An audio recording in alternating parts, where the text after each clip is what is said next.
नमस्कार, मेरा नाम है अवंतिका और आप देख रहे हैं the fourth pillar dot news. 2024 Lok Sabha चुनाव के लिए अब एक साल से भी कम का समय बाकी है।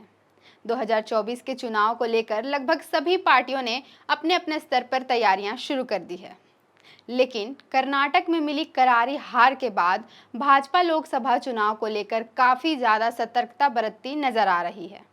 2024 के लोकसभा और विधानसभा चुनाव को लेकर भाजपा ने मिशन 2024 अभियान की शुरुआत की है। इसके तहत ही 2024 के चुनाव में जीत दर्ज करने की रणनीति बनाई जा रही है।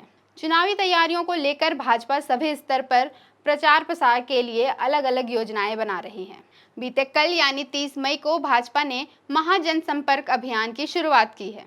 इस महाजनसंपर्क अभियान के तहत भाजपा केंद्र सरकार के कार्यों को झारखंड में जन जन तक पहुंचाने का काम करेगी।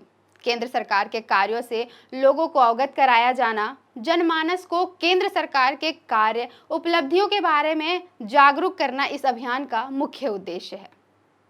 इसके साथ ही पार्टी ने सोशल मीडिया और आईटी सेल की गतिविधियों को भी बढ़ा दिया है। इसके माध्यम से पार्टी सोशल मीडिया से भी लोगों से कनेक्शन डेवलप करने का पूरा प्रयास कर रही है। अगर बात झारखंड के ही सिर्फ परिप्रेक्ष्य में की जाए तो रिपोर्ट्स बताते हैं कि इस बार भाजपा झारखंड फतह करने के लिए अलग रणनीति में काम कर रही है। इस बार झारखंड के कुछ सीटों की जिम्मेदारी राजस्थान की पूर्व मुख्यमंत्री वसुंधरा राजे को भी सौंपी गई है। बता दें, आगामी लोकसभा चुनाव के लिए वसुंधरा राजे को झारखंड के गिरिडीह, दुमका, गोड्डा और कोडरमा जिले की जिम्मेदारी दी गई है। इसके साथ ही कई केंद्रीय नेता भी इस बार झारखंड में अपनी ताकत दिखाते नजर आएंगे। लोकसभा चुनाव 2024 को लेकर प्रधानमंत्री नरेंद्र मोदी राष्ट्रव्यापी कार्यक्रम की शुरुआत करने वाले हैं, जिसमें झारखंड को बीजेपी आला कमान ने 4 भागों में बांटा है, जिसमें बीजेपी के कई दिग्गज नेता झारखंड फतह करने की भरकस कोशिश करेंगे। भाजपा की कुल्हान में वापसी करना बहुत बड़ी चुनौती साबित होगी। 2019 के झारखंड विधानसभा चुनाव में भाजपा को सबसे अधिक 33.37% वोट मिले थे, लेकिन फिर भी भाजपा सरकार बनाने में नाकामयाब रही और 2019 के चुनाव में ही भाजपा कुल्हान प्रमंडल में खाता भी नहीं खोल पाई। कुल्हान प्रमंडल के 14 विधानसभा सीटों में से भाजपा एक भी सीट पर जीत दर्ज करने में असफल रही। कुल्हान के इस हार में खुद प्रदेश के तत्कालीन मुख्यमंत्री रघुवर दास भी शामिल थे। जमशेदपुर पूर्वी से उन्हें शिकस्त खानी पड़ी थी। रघुवर दास को उन्हीं के सरकार में मंत्री रहे सरयू राय ने बतौर निर्दलीय लड़कर 27,000 वोटों से हरा दिया था। अब 2024 में भाजपा की सबसे पैनी नजर कुल्हान प्रमंडल की कुल 14 सीटों पर ही बनी हुई है। भाजपा कुल्हान में वापसी करने के लिए अपनी रणनीति तैयार करने में जुट गई है।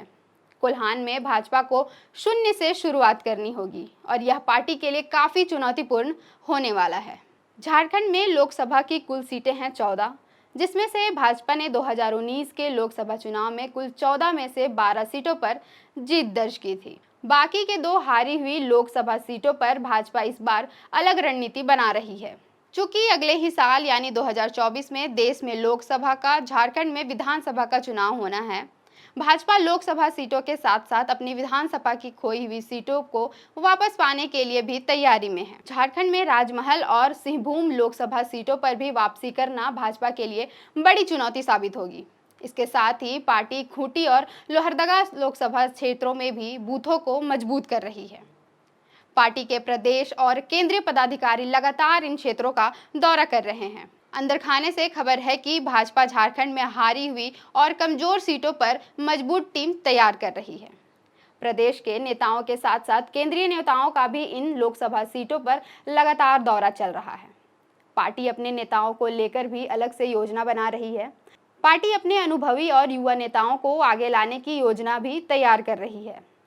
वैसे नेताओं को प्रमोट किया जा रहा है जिनमें नेतृत्व करने की क्षमता है और जनता के बीच अच्छी पकड़ है। इसके साथ संगठन से कट चुके वरिष्ठ नेताओं और पुराने कार्यकर्ताओं को भी पार्टी अब एक्टिव कर रही है।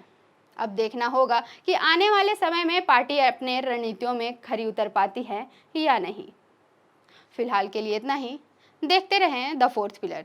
अगर आप चाहते हैं कि हमारे वीडियोस का नोटिफिकेशन आपको बिना देरी के मिलता रहे तो आप इस चैनल को फॉलो और सब्सक्राइब जरूर कर लें बाकी आप हमारे काम को लेकर कोई सुझाव हमें देना चाहते हो तो कमेंट बॉक्स में आप सादर आमंत्रित हैं। इसके अलावा हमारे वीडियोस आपको अलग अलग ठिकानों जैसे फेसबुक, इंस्टाग्राम, ट्विटर पर भी देखने को मिलेंगे, जिसके लिंक डिस्क्रिप्शन में डाल दिए गए हैं। शुक्रिया।